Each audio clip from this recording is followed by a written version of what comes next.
Juger. Tout le monde le fait et nous sommes aussi jugés malgré tout. Semblerait que ce soit normal et inévitable. Abusons-nous de la chose en condamnant? Les prisons sont pleines de condamnés, parfois innocents. Qu'advient-il de nous lorsque quelqu'un nous condamne sans nous aviser? Et où est la limite entre juger et condamner? Bienvenue dans La richesse des différences, le podcast où l'on démystifie les subtilités de la vie et on s'ouvre à une réalité plus vaste en choisissant de s'ouvrir sans jugement. Chaque épisode est une invitation à revoir et à créer ta propre vérité. Aujourd'hui, par le biais de la différence entre juger et condamner, tu auras l'occasion de libérer bien des gens, incluant toi-même, en plus d'assainir tes relations au quotidien et t'accorder davantage de liberté d'être en comprenant le concept de l'inadhérence. J'ai 6 points dont je veux te parler aujourd'hui, vraiment, parce que non seulement on juge, on se fait juger, mais en plus on a peur d'être jugé. Puis c'est ce qui fait qu'on adopte toutes sortes de comportements comme pour séduire ou pour pas déplaire ou pour éviter d'être jugé. Et pour moi, c'est un des processus dans lesquels on doit se repositionner pour accéder à la liberté d'être par l'authenticité. Mais comment on peut arriver à gérer tout ça? Ben, c'est ce que je vais vraiment approfondir aujourd'hui.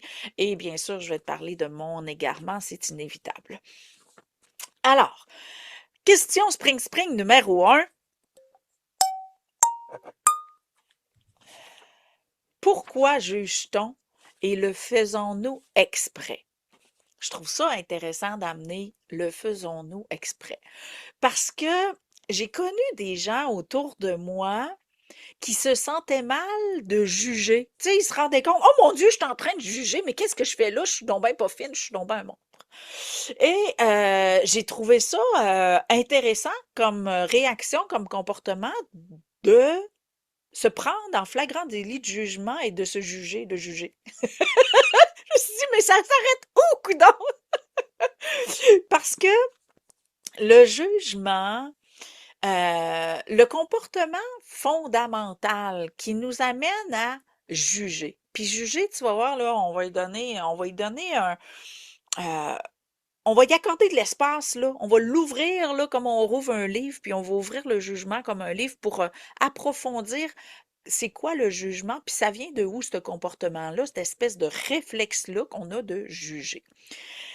C'est qu'à la base, là, à la base, on est tous des animaux, OK? Quand on dit c'est le zoo, la vie, là, oui, on est tous des animaux. Et pourquoi on juge? C'est parce que les animaux, OK, si on part de là, les animaux, là, ils veulent juste savoir est-ce qu'on est la proie ou le prédateur, on est-tu en danger? Notre cerveau reptilien, là, il est comme, il veut savoir est-ce que le dîner est servi ou est-ce que il est le dîner. Donc, c'est sûr que spontanément, ça développe des réflexes mentaux de étiqueter, catégoriser, définir, identifier tout ce qu'on côtoie, que ce soit une expérience ou quelqu'un, on a le réflexe de vouloir définir ce qu'on constate parce que à partir de ce qu'on définit, ben, on arrive à définir si on est en danger ou pas. On s'en fout d'être en danger ou pas, mais le réflexe est là pareil parce que on a un système de survie hautement développé qui impacte tous nos choix, nos comportements, notre discours et qui, si on n'arrive pas à s'intercepter dans ce comportement-là, ben, on se comporte comme un animal et on n'a plus le libre arbitre pour gérer nos relations, puis agir différemment au gré de nos relations. Donc, non, on ne le fait pas exprès. Oui, c'est légitime. On doit apprendre à jongler avec ça. Ça, c'est un autre game. On va y revenir plus tard. Maintenant, comment gérer le fait que nous sommes jugés constamment? Donc, Si nous, on a toujours le réflexe de juger, et encore une fois, je ramène, juger, là, je vais l'utiliser toute l'émission, c'est le sujet. Mais souviens-toi que juger, c'est définir et identifier qui est notre système de survie. Donc, comment gérer le fait que nous sommes jugés constamment? Ça veut dire quoi? Ça veut dire que tout le monde a ce système de survie-là. Et tout le monde te juge pas. Tout le monde se compare à toi. Donc, dès qu'on entre en relation, c'est inévitable, les gens vont nous juger et j'aimerais amener une subtilité pour dire ils nous jaugent. C'est quoi une jauge? C'est un instrument de mesure. Donc, ils nous jugent pas, ils nous jaugent. Ça veut dire qu'ils mesurent le niveau de sécurité par lequel ils vont ressentir ou nous côtoyer. Donc, c'est vraiment intéressant d'aborder le jugement sur le système de la jauge parce que c'est par comparaison qu'on jauge notre niveau de sécurité. Intéressant, hein? Donc, c'est pas du jugement au sens propre du terme. Et c'est pour ça que je voulais faire cette émission-là, parce que c'est très, très, très différent, juger, jauger, versus la condamnation, auquel on va revenir un petit peu plus tard, mais de comprendre pourquoi on juge spontanément, qu'on se sent jugé spontanément, parce que c'est comme universel, c'est comme un virus. C'est comme, c'est un comportement des plus normaux, des plus spontanés, des plus primitifs, on se l'accorde, mais qui a une certaine place, il y a une certaine pertinence si on apprend à l'apprivoiser et à ne pas se sentir mal dès qu'on sent que quelqu'un nous juge, parce que la personne ne nous juge pas, elle nous jauge. Donc, à partir de là, ah, OK, bon, ben, moi, la laisser me jauger, là, puis quand elle aura estimé qu'elle est en sécurité puis que je l'attaquerai pas, ben, je vais la laisser venir à moi. Tu comprends-tu que le comportement animal est beaucoup plus civilisé, beaucoup moins primitif, quand on utilise le jugement en jaugement? Donc, on se sent beaucoup moins persécuté et tout ça. Donc, et ça évite de se sentir mal de juger parce que c'est un comportement tout à fait légitime. Donc, sur quoi sont fondés nos jugements? Alors, j'amène de la précision. Euh, Quand on juge, dans le fond, on est en train de distribuer les rôles. Donc, sur quoi sont fondés les jugements? La distribution des rôles. Ça veut dire c'est qui l'alpha dans la troupe, c'est qui le prédateur, c'est qui le Thomas. OK? Donc, c'est vraiment le fondement n'est que la distribution des rôles dans une expérience. Et c'est pas toujours évident. Pourquoi? Parce que, on a des schémas relationnels, on a des schémas identitaires qui nous poussent à que la distribution des rôles, elle se fait presque automatique. On a beaucoup de misère, du moins, ça demande de l'entraînement. C'est ce que j'enseigne à mes étudiants, puis tu sais, c'est très progressif comme comportement parce que on a comme ce réflexe-là s'est tellement développé rapidement à cause que c'était de la survie, qu'aujourd'hui, de conscientiser, OK, là, je suis pas en train de juger quelqu'un, je suis en train d'observer pour distribuer les rôles dans l'expérience. OK, wow! On s'entend que c'est très différent comme processus, donc de développer ce comportement-là, d'intercepter, de ralentir le processus mental qui gère cette distribution-là, c'est vraiment pas évident. Mais c'est sûr que n'importe quand on arrive, je suis sûre que tu l'as déjà vécu, là, on arrive dans un groupe qui ait 50 personnes ou qui en ait 4, c'est la même affaire, là. On est comme, on est comme prêts à être persécutés, prêts à être attaqués, on se méfie, on se sent pas bien, puis c'est ça qui est intéressant. On se sent pas bien. Pourquoi on se sent pas bien? Et même souvent, là, je suis sûre que soit tu l'as senti ou soit on te l'a dit.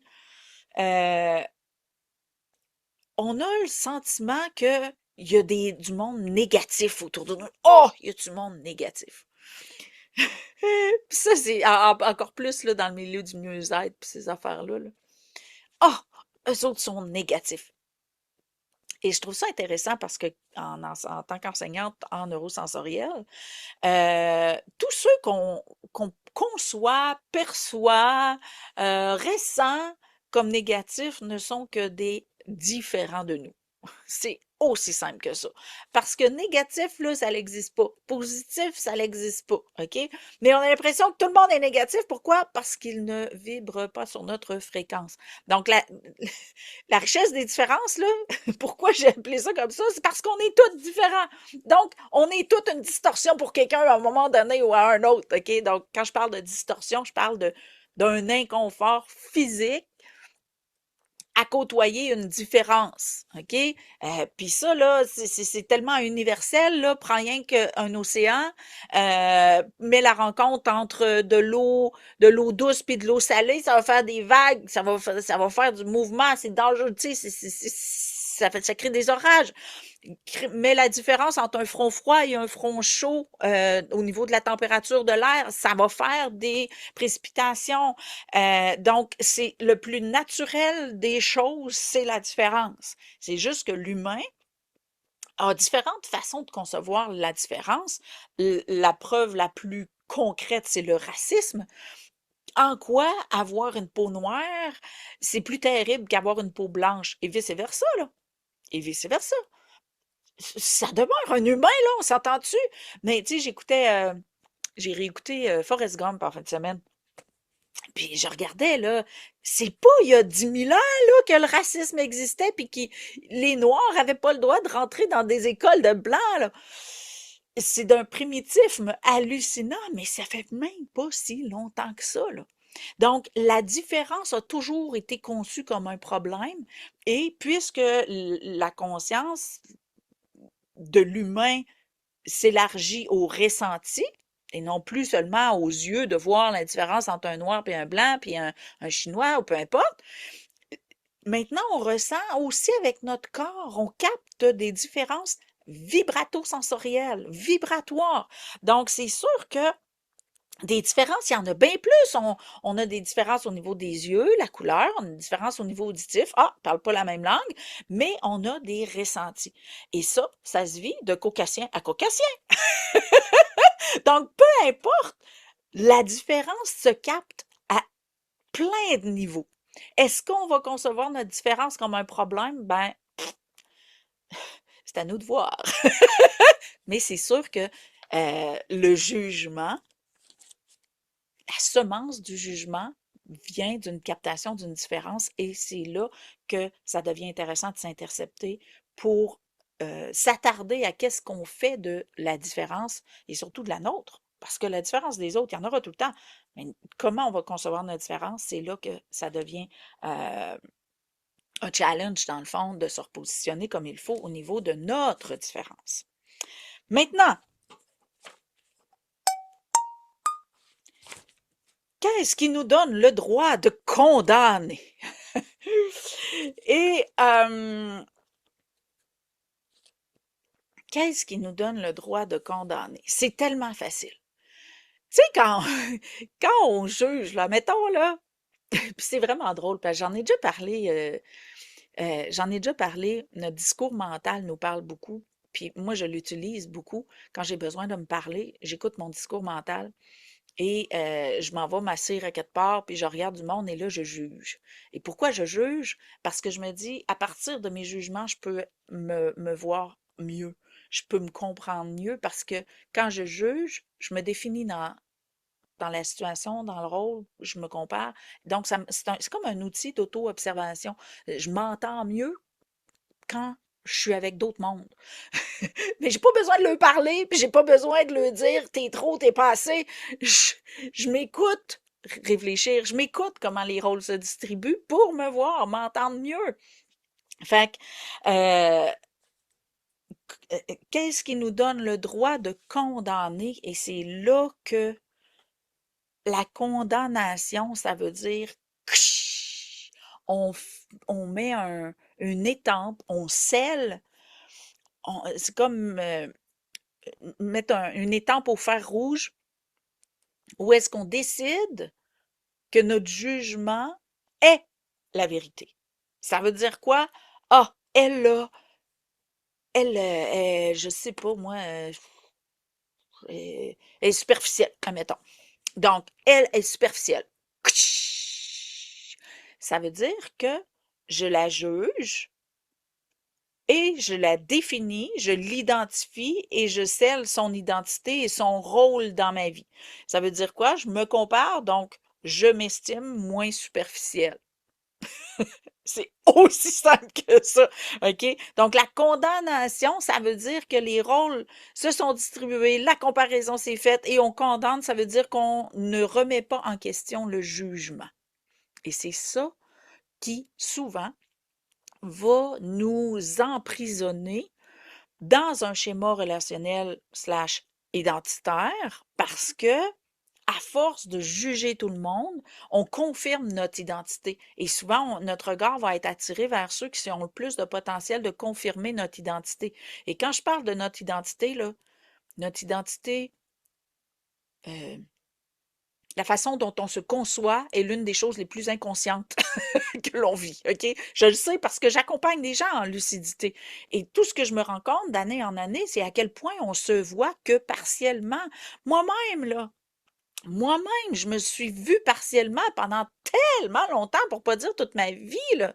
OK? C'est vraiment dur de se voir complètement dans nos égos. On en a tellement d'égos. Nos égos, là, c'est ce que l'on croit que l'on est, OK, à la base, mais dans des situations, dans des relations. Et ce que l'on croit qu'on l'on est, là, ça va être différent quand on est avec notre chum, quand on est avec notre mère, quand on est allé avec des collègues, quand on est avec des clients. Chaque situation, chaque contexte relationnel a son propre ego. T'imagines-tu comment on a? Donc, c'est vraiment dur de toutes les voir, là. Fait que c'est pour ça que j'enseigne la lucidité. J'enseigne à se voir le mieux possible, avec le plus de précision possible et le plus proche de tout au complet, là, possible. Fait que c'est vraiment pas évident. Puis c'est un processus, là, qui se vit dans l'école, là, pratiquement au gré des 12 modules. Il y a des modules dédiés spécifiquement à ça. Mais tout ce qui se vit dans l'école, là, il y a une petite graine de ça qui se développe, de développer toujours plus de présence, de lucidité à l'être multidimensionnel que nous sommes. Fait que c'est vraiment fascinant. Fait que c'est pour ça que juger n'est pas une mauvaise chose en soi, parce que ça nous permet de voir quel rôle on distribue, parce que à partir des rôles qu'on distribue, ben, on peut conscientiser, on est-tu l'acteur principal ou pas? C'est souvent ça. En tout cas, pour moi, là, ça a été ça, une bonne partie de ma vie, là. J'étais pas vraiment l'acteur principal dans certaines relations, puis ça m'a détruit vraiment beaucoup. Donc, si on part du fait maintenant qu'on commence, parce que l'épisode n'est pas fini, là, je te donne les grandes lignes sur quoi observer puis quoi constater. Donc, comment gérer l'envie du plaidoyer? Quand je parle d'un plaidoyer, parce qu'il n'y a pas juste dans une cour, dans une cour de justice, dans une salle d'audience que le plaidoyer a sa place. Et ça, là, l'envie du plaidoyer.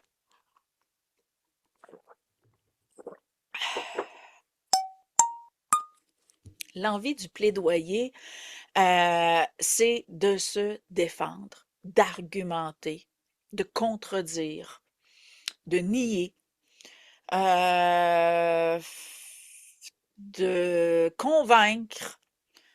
Tous ces comportements-là, je j'aime pas ça généraliser, mais j'aurais quasiment envie de dire tout le temps. J'ai bien, bien, bien envie, ben, j'essaie de me convaincre que c'est pas tout le temps, là, mais 90% du temps, c'est un ego qui parle. Et pourquoi je sais puis que j'ai tendance à dire tout le temps que c'est un ego qui parle? Parce que un ego, il a été étampé au fer rouge dans une identité. OK? Et cet ego-là, c'est sûr qu'il veut rester en vie, il veut exister, il veut faire la preuve qu'il existe. Donc, c'est ce qui influence tous nos comportements dans la majorité du temps. Donc, pourquoi il vient fâché? Pourquoi il a envie de se défendre? Pourquoi il veut argumenter? C'est parce que il se sent pas vu et entendu. Parce qu'il veut exister sous la forme qu'il croit être. Parce qu'on lui propose un rôle qu'il n'a pas choisi. Donc, l'émotivité d'un ego qui va l'amener à rentrer dans un plaidoyer est la preuve que on vit dans une prison quelconque et la lucidité identitaire va vraiment t'amener à te voir dans ça et, et le plaidoyer, là, je dirais, là, puis c'est fascinant parce que des égos, il y en a de toutes les sortes et la spiritualité n'épargne pas. Donc, il y a des égos spirituels aussi. Et euh, c'est vraiment important d'accorder la place au plaidoyer. Parce que c'est révélateur. C'est comme la peur.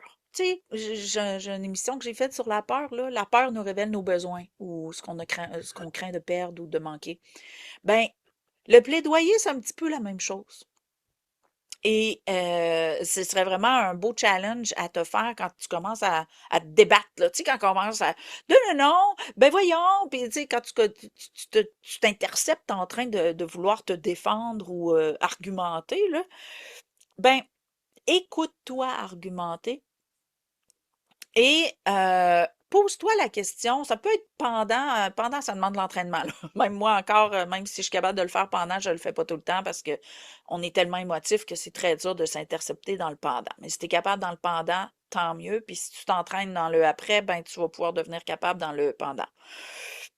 Après l'argumentation, au lieu de faire ruminer dans ton cerveau, j'aurais donc dû, j'aurais voulu, puis yang si, puis rah, puis au lieu de bougonner là, pendant une semaine à propos de ce conflit-là qui est surgi, euh, moi, ce que j'utilise, c'est vraiment de me dire pourquoi c'est si important pour moi de. OK? Donc, et la suite de la phrase, c'est d'exister sur cette forme-là. OK? Donc, pourquoi c'est, admettons, là, je sais pas, quelqu'un te dit, je sais pas, moi, qu'est-ce qu'il pourrait bien dire? T'es trop quelque chose ou t'es pas assez quelque chose ou, euh, ah, j'ai une cliente que elle avait dans son travail, elle avait un ancien processus selon lequel elle existait beaucoup en tant que pilier. OK? Et bien sûr, elle voulait sortir de ce processus-là. Donc, on a fait tout le processus. Bravo, bravo encore si tu m'écoutes puis si tu te reconnais. Elle a fait un processus extraordinaire pour sortir du rôle de pilier. Sauf que dans le processus, bien sûr, euh, elle a vécu toutes sortes d'expériences pour l'aider à passer à un autre palier. Et une des expériences que je me souviens qui était le plus fascinante, c'est qu'elle était allée à un party d'employés et il y a une personne dans son milieu de travail qui a dit: «Ah, on va donner ça à elle, elle aime ça, les problèmes.» Et là, la cliente revient vers moi, elle dit: «J'ai eu une réaction épouvantable. Qu'est-ce qui se passe?» Et là, elle me raconte ça. Il y a quelqu'un qui m'a dit que j'aimais ça, les problèmes. Et là, je l'amène à se voir. Donc, pourquoi c'est si important pour toi que tu n'aimes pas les problèmes? Alors qu'elle avait à voir que oui, si elle existait sous la forme d'un pilier, qui a réponse à tout, qui voit tout, qui est vigilante, qui est professionnelle, qui est à l'affût de toutes les choses et qui règle tous les problèmes, c'est sûr que de l'extérieur, on voit ça comme quelqu'un qui aime les problèmes, mais c'est pas parce que on existe sous l'esclavagisme d'un ego de pilier qu'on aime les problèmes parce qu'on n'a pas choisi. C'est pas quand on est emprisonné dans un comportement égoïque, qu'on est sous l'emprise d'un ego, on se voit pas, là. Mais c'est sûr que son processus précédent, c'était de se valoriser par sa capacité à résoudre les problèmes. Donc, les gens pensait qu'elle aimait ça, mais dans le fond, ce qu'elle aimait, c'est se valoriser par sa capacité à résoudre des problèmes. Donc là, on était en processus ensemble, puis là, elle se disait, ben ouais, mais j'en veux plus de problème, je t'écœurée d'être un pilier, je t'écœurée de soutenir tout le monde.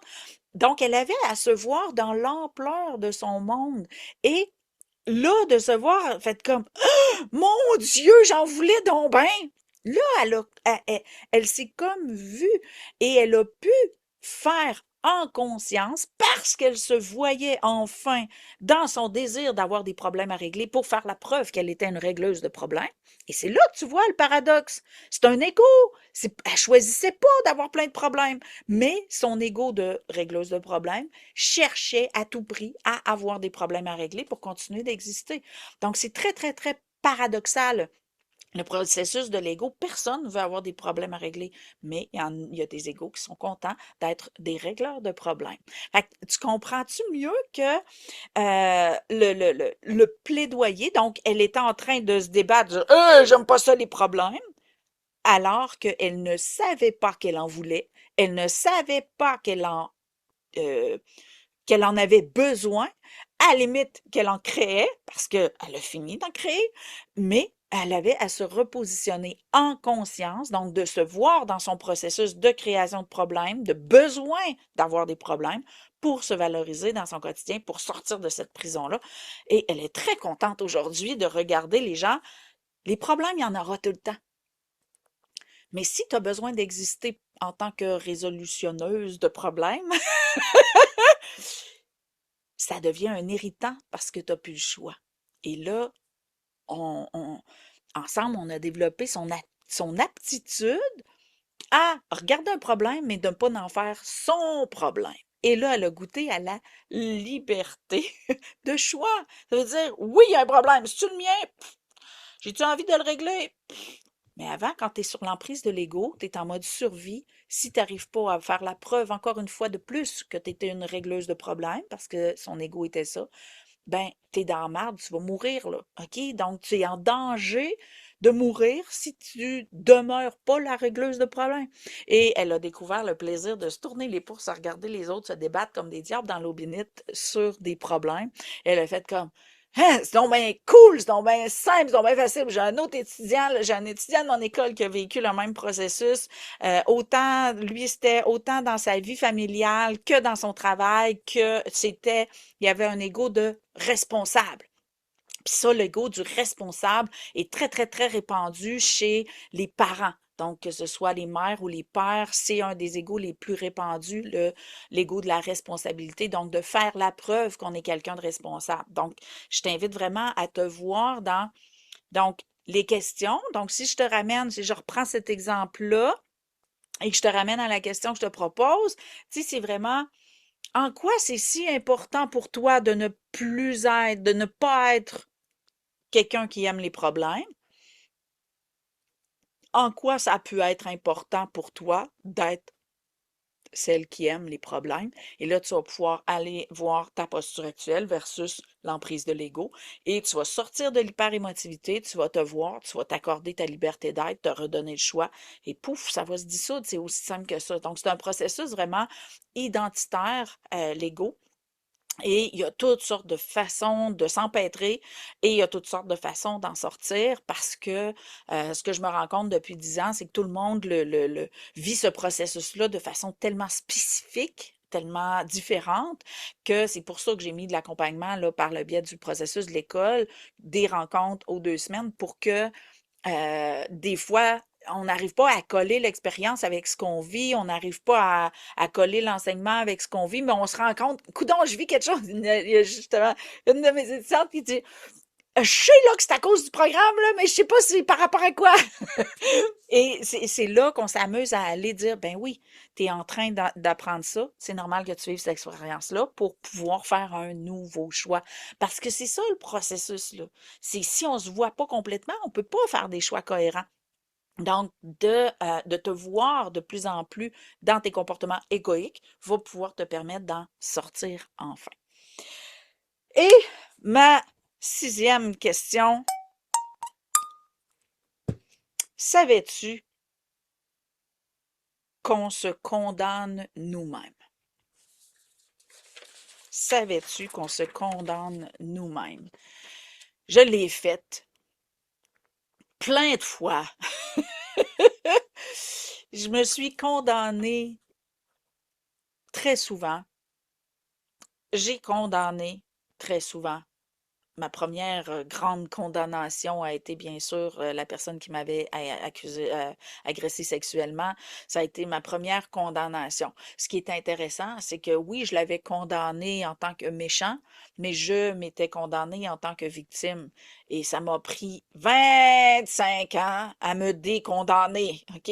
À m'accorder une liberté conditionnelle. 25 ans. Donc, j'ai fait 25 ans de pénitencier parce que j'étais convaincue, donc j'étais une convaincue que le méchant ne pouvait pas être d'autre chose qu'un méchant et que la vulnérable, naïve, souillée, euh, peu importe, là, j'avais une liste longue de même là, de ce que j'avais fait de moi à l'issue de l'expérience. Tout ça, s'était imprimé au fer rouge. Donc, j'étais une convaincue d'être tout ça. Et c'est ce qui m'a mis en prison pendant 25 ans à avoir des comportements autodestructeurs. On m'aime juste pour mon cul. Je suis souillée, je mérite pas d'avoir du bel amour. Je mérite juste, je suis, puis j'avais fait j'avais été maladroite en amour puis en amitié. J'étais une traître. Donc, j'étais un monstre de toutes les façons possibles et imaginables. Donc, toutes ces croyances-là, là, qui nourrissait la légitimité de mes prisons. Il y a des journées que j'allais dans la cellule de la culpabilité, dans des années, des fois j'allais dans la cellule de la naïveté, mais peu importe, je faisais juste passer d'une cellule à l'autre où est-ce que je m'emprisonnais dans un grand manque de liberté d'être, où est-ce que je m'étais condamnée. On peut facilement se condamner. Pourquoi? Parce qu'on le fait depuis qu'on est haut comme ça. Ce que j'ai écrit, les 2 condamnations les plus répandues, OK, puis tu peux lever ta main et dire: «Ah fuck!» Les 2 condamnations les plus répandues sont celles du «je suis trop» ou «je suis pas assez». Elles nous affligent dès l'enfance, autant par nous que par les autres. Et je crois que c'est perpétuel, car ça ne fait que changer de forme avec les années. OK? Dans la petite enfance, là, on se compare. Puis tout le monde sait qu'on ne grandit pas à la même vitesse, on ne développe pas les mêmes capacités à la même vitesse que tout le monde. Donc, s'il y a un processus où est-ce que notre différence, l'aspect différence est pimpé, là, parce qu'on développe tellement d'aspects de nous dans la petite enfance qu'il n'y a que l'option d'être trop passé parce que la comparaison est omniprésente dans tout ce qu'on fait, que ce soit par le biais de nos frères et sœurs, que ce soit par le biais de la maternelle ou nos parents. Puis, y a-tu plus impertinent que de se comparer à cet âge-là, alors qu'on se compare à des adultes, on se compare à des grands frères, des grandes sœurs? On s'égare tellement dans la comparaison que on se juge, on se persécute et on se condamne à des étiquettes relationnelles par la comparaison et on s'enferme dans le trop passé. Et comment que ça change de forme? Ben, dans l'enfance, encore une fois, on se compare avec les résultats scolaires, avec nos performances sportives, avec notre style. Donc, encore là, on est trop ou pas assez. Adolescent, j'en passe, là, ça, c'est une autre chose que j'ai vécu à mon adolescence. Tu te souviens sûrement, parce qu'on l'a tous vécu, surtout les filles sont beaucoup plus impactées par ça, mais tu sais, c'est comme, à mon époque, on avait l'expression être une PD. Une PD, c'est une pas déniaisée, donc les filles qui disent non, je peux pas, ou non, non, non, puis qui veulent pas donner des petits becs, puis qui veulent pas avoir des rapports sexuels, puis donc c'était des PD. Puis l'autre versant, t'avais des putes, des agace-pissettes, des cochonnes, donc t'avais il y avait pas de juste milieu, là. Fait que tu trop ou pas assez par définition, là. Tu sais, il y avait pas de juste milieu, vraiment. Puis, tu sais, moi, je me suis retrouvée, tu sais, je suis passée de pas assez à trop, là, parce que, tu sais, j'étais une PD, puis du jour au lendemain, je me fais agresser, puis pouf, je deviens une pute, là. Fait que, tu sais, c'était tellement aberrant. Donc, l'adolescence, c'est vraiment le trop ou pas assez au niveau de la sexualité, souvent, qui va ressortir le plus parce que on a à se découvrir dans cet aspect-là. Les hormones s'éveillent, puis c'est vraiment dur de trouver le juste milieu où est-ce qu'on peut explorer notre sexualité sans être jugé, sans se juger, parce que ça, c'est l'option qu'il faut jamais oublier. Le jugement le plus sévère, le plus strict et le plus impactant, c'est notre jugement envers nous-mêmes. En adulte, comment le trop et pas assez se manifeste? Ça va être au niveau du salaire, au niveau de nos compétences, nos capacités en tant que parents. Donc, tout ça, là, le trop ou pas assez, là, c'est comme à perpétuité. Condamnation à perpétuité dans le trop ou le pas assez, ça fait juste changer de forme. Et on devient comme on devient comme un peu esclave de ça parce que c'est comme si au-delà de l'imposture ou de toutes les exigences socio-culturelles de bienséance, il y a quelque chose qui exige de nous de trouver comment on peut être ni trop ni pas assez. Et c'est pas facile, c'est vraiment pas évident. Et c'est pour ça que je suis devenue enseignante d'authenticité parce que c'est tellement dur de trouver on est quoi en fin de compte. Quand on arrête d'essayer d'être bienséant, quand on arrête d'essayer de fitter dans un cercle social, de se faire aimer de notre conjoint, quand on arrête de faire tout ça, il reste quoi, là? On est quoi? Puis c'est vraiment fascinant parce que tu sais, j'ai tellement eu de clients ou de clientes que je leur disais, tu sais, ils arrivaient là, puis ils me faisaient, ah, je veux plus ça, je veux plus ça, je veux plus ça, je veux plus ça. Ouais, mais tu veux quoi? Il n'y avait pas de réponse au bout du fil, là. On sait bien plus ce qu'on veut pas. Et souvent, pour ne pas dire tout le temps, encore une fois, ce qu'on veut pas, c'est répondre à des il faut ou il faut pas. C'est souvent des comportements imposés. On veut pas ça parce qu'il faut. On veut ça parce qu'il faut pas. Donc, c'est tout le temps puis, un des fondements pour reconnaître, détecter ou entendre ou t'intercepter dans un comportement égoïque, c'est si tu utilises il faut. Il faut, c'est typique de l'ego, ça choisit pas. C'est une obligation, c'est une croyance. Et lorsque tu t'entraînes progressivement à passer de il faut à je veux ou je choisis, c'est difficile. C'est vraiment difficile parce que j'ai même un étudiant, c'était vraiment drôle parce que lorsqu'on s'entraîne à cette présence-là, le temps change de forme. Étant donné qu'on vit plus dans plein de réalités parallèles en même temps par vivre dans le passé, vivre dans le futur, vivre dans le passé, vivre dans la peur du futur, vivre dans les regrets, vivre dans l'appréhension du futur, ben, quand on apprend à vivre au présent, tout à coup, on vit le temps différemment, on a du temps.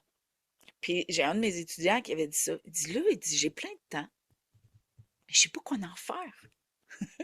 Et il s'est rendu compte que tous ses comportements étaient influencés par il faut. Et là, quand il s'est défait de tous ces il faut, il dit, il reste juste du temps pour moi. Ça veut dire que c'est rien grâce à moi ou à cause de moi si je suis heureux. Et la même chose, c'est grâce à moi ou à cause de moi si je suis malheureux, là.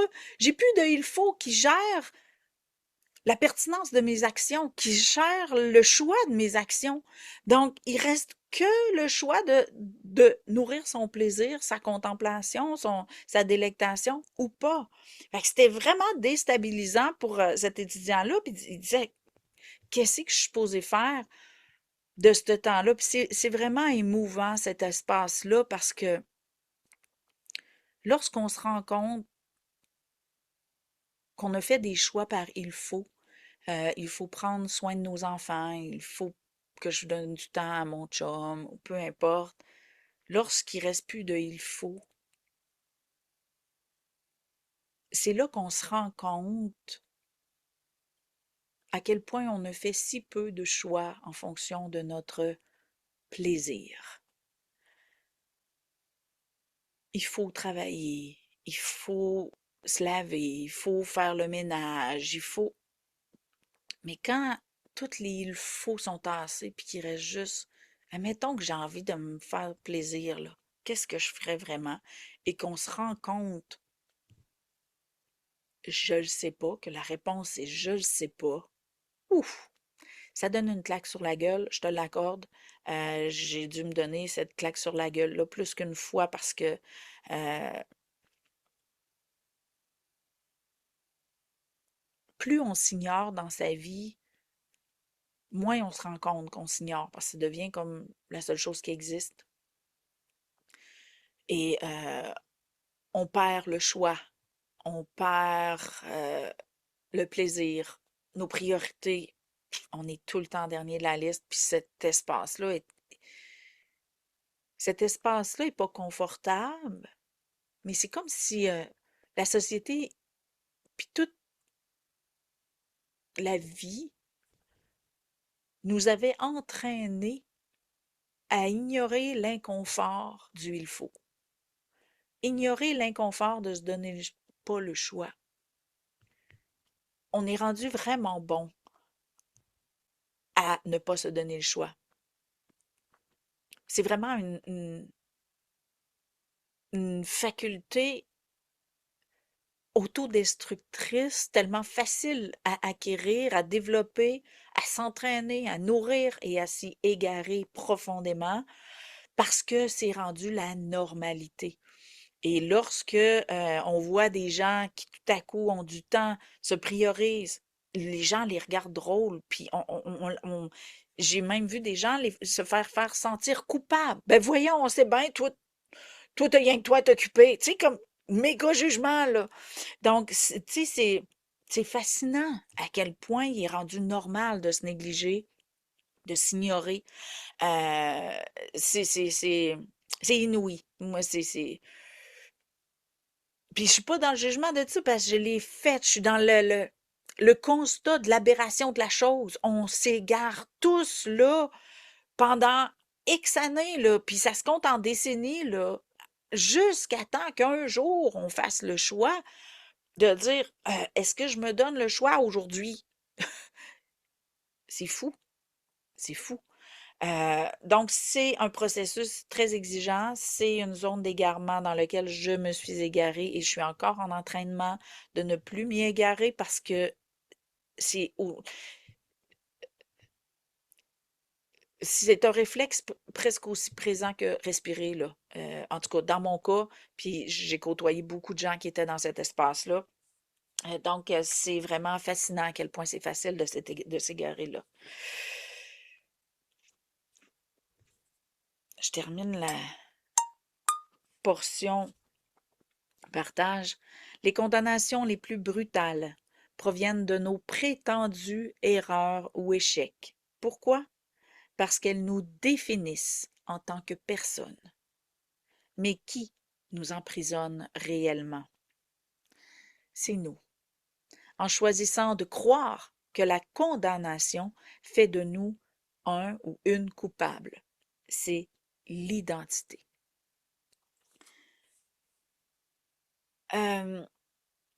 Nos prétendues erreurs ou échecs, je pense que depuis que tu écoutes les émissions, tu sais que j'en ai fait. Tu sais que je me suis jugée. Tu sais que je me suis condamnée. Et tu dois commencer à te douter que je suis sortie de prison aujourd'hui. Et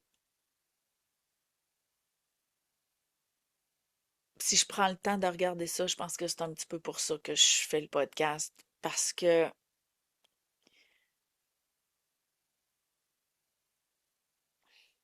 On s'ignore tellement. Quand j'étais dans mon enfer d'auto-persécution inconsciente, je pensais que c'était la seule façon de vivre. Je pensais que tout le monde vivait comme ça. Mais c'est pas vivre, c'est survivre. Et je me dis que si on sait pas qu'il y a d'autres choses qui existent, on reste là. On reste parqué dans une vie d'esclavagisme égoïque où le il faut influence tous nos choix.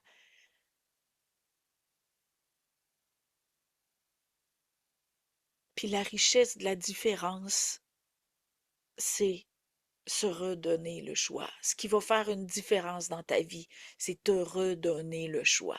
Puis au début, c'est tellement inconcevable. Je me souviens, j'ai eu des clients, là, des clients, des clientes, là, j'en ai eu toutes sortes de formes de où est-ce que le choix était même plus une option. C'était fascinant. C'était fascinant à quel point le choix n'était plus une option. Puis qu'est-ce qui faisait que ce n'était plus un choix? Parce que agir autrement entraînait une condamnation. Je ne suis plus un bon parent, je ne suis plus une bonne mère, je ne suis plus une bonne personne, je suis plus un être spirituel. Tout, et tout ça naît de l'auto-jugement, de l'auto-persécution et de l'absence de choix. Et que si on sort du cadre qu'on a exigé de nous, c'est la condamnation instantanée. Donc, c'est pour ça que je faisais cet épisode-là aujourd'hui, pour comprendre que le jugement le plus nocif, le plus impactant et le plus crédible, c'est notre auto-jugement. Qu'est-ce qui, euh, qu'est-ce qui nous emprisonne dans nos prisons égoïques? C'est la condamnation identitaire et les exigences qui en découlent. Donc, moi, je suis ça, je veux être ça, je pense que je suis ça, puis je veux qu'on pense que je suis ça. Donc, je me condamne à vie, à me comporter de cette façon-là. Donc, c'est de la condamnation. Et qu'est-ce qui est... comment on peut sortir de cette prison-là? C'est en se redonnant le choix, OK?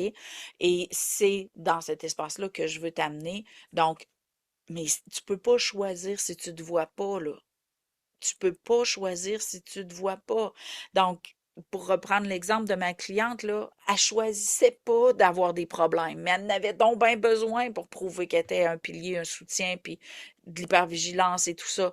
Donc, mais un coup qu'elle s'est vue, elle s'est arrêtée de se rendre responsable, de prendre en charge, de... Donc, c'est vraiment ça la magie de la lucidité identitaire et relationnelle. On comprend pourquoi on fait des choix qu'on pense qu'on fait pas ou qu'on ferait pas. OK? C'est plus ça.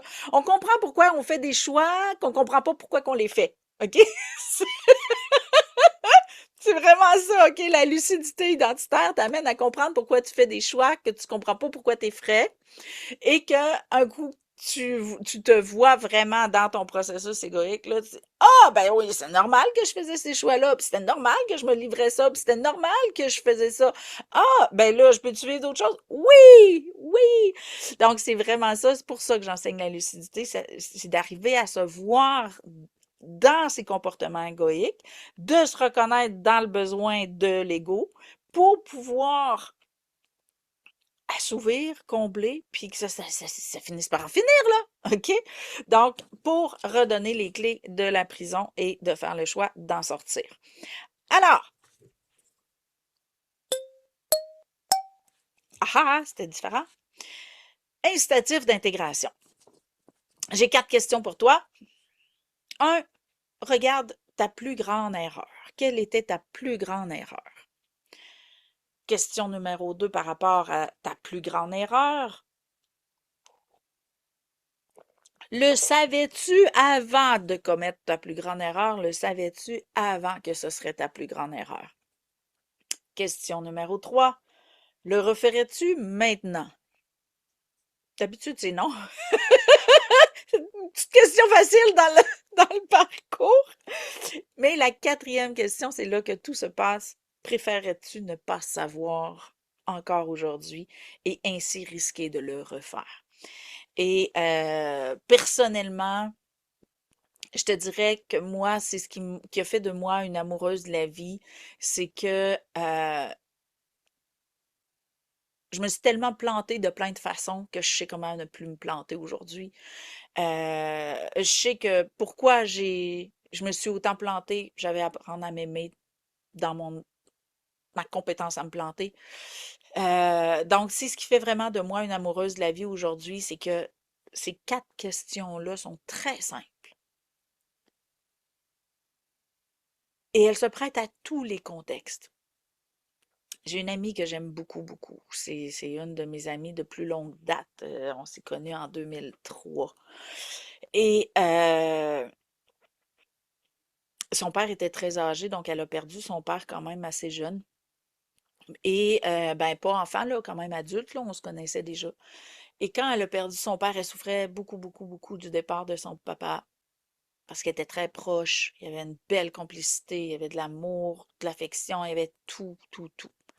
Et elle souffrait donc ben de son départ. Et j'ai posé à peu près le même processus. Mettons que je reprends les mêmes questions, mais je les mets par rapport au deuil. Quelle est ta plus grande souffrance? Le savais-tu avant que ce serait ta plus grande souffrance? Sachant que cette grande souffrance-là n'est accessible que ça parce que ça a été ton plus grand amour, t'en priverais-tu aujourd'hui? Et c'est là que, clic, il y a une magie qui s'est opérée et j'ai dit, est-ce que tu aurais préféré ne pas l'avoir aimé, ne pas avoir vécu cet amour-là aujourd'hui, si tu savais que tu allais souffrir autant? Et elle dit, non, je me serais privée de ça pour rien au monde. Donc, si tu n'as pas écouté l'épisode 1 de l'amour versus aimer, c'est beaucoup ça aussi que je parle. Euh, nos plus grandes erreurs, à partir desquelles on se condamne le plus sévèrement, sont aussi les espaces grosse bêtise, plus jamais. On a appris, on a découvert une limite, on a découvert quelque chose qu'on ne savait pas sur nous. Et ce qui est cool, c'est que maintenant qu'on le sait, on n'y retournera plus. Puis c'est ça que je trouve qui manque beaucoup dans les prisons d'aujourd'hui.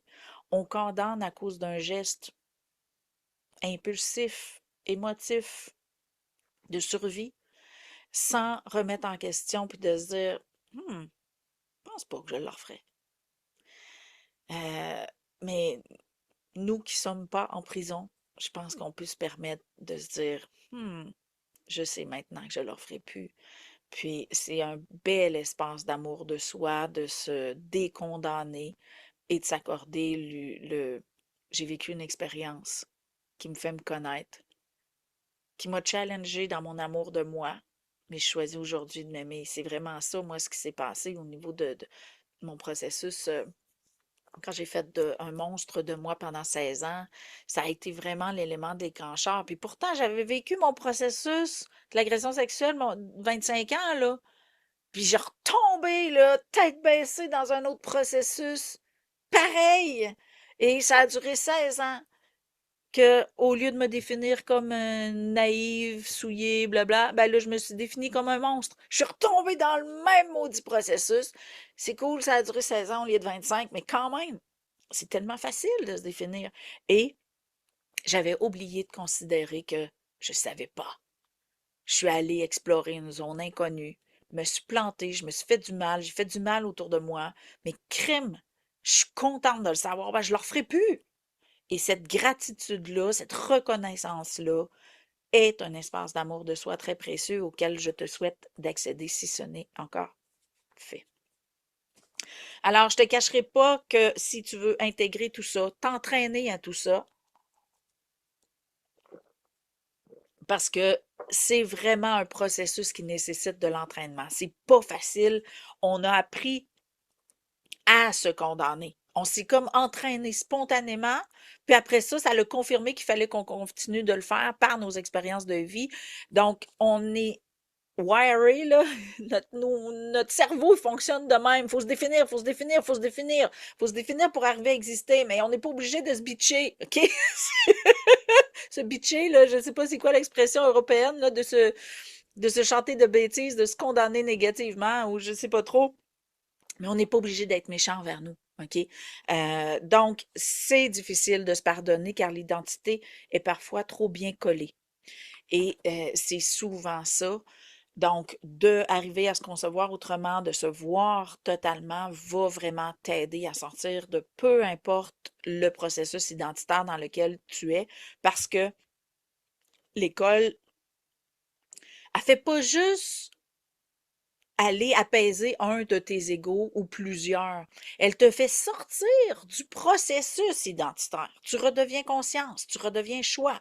Donc, c'est vraiment un processus là, que tu expérimentes la vie autrement. Donc, c'est une renaissance pour vivre la vie. L'ego va toujours être dans l'équation, mais tu n'en seras plus jamais l'esclave.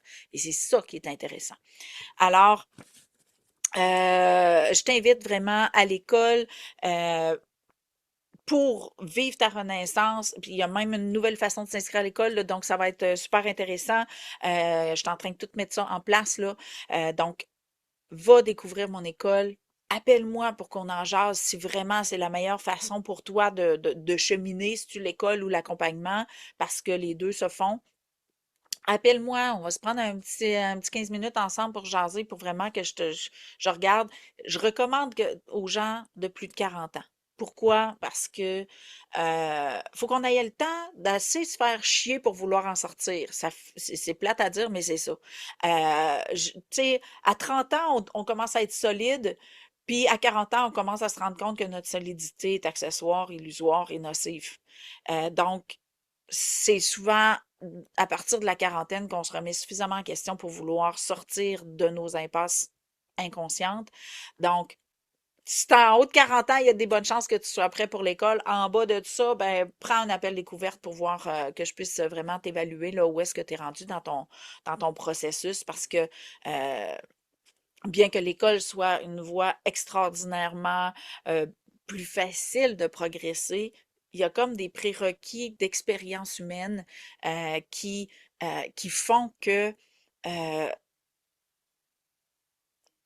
tu dois avoir côtoyé, utilisé tes outils de création pour te permettre de les conscientiser, d'être capable de les prendre puis de les maîtriser.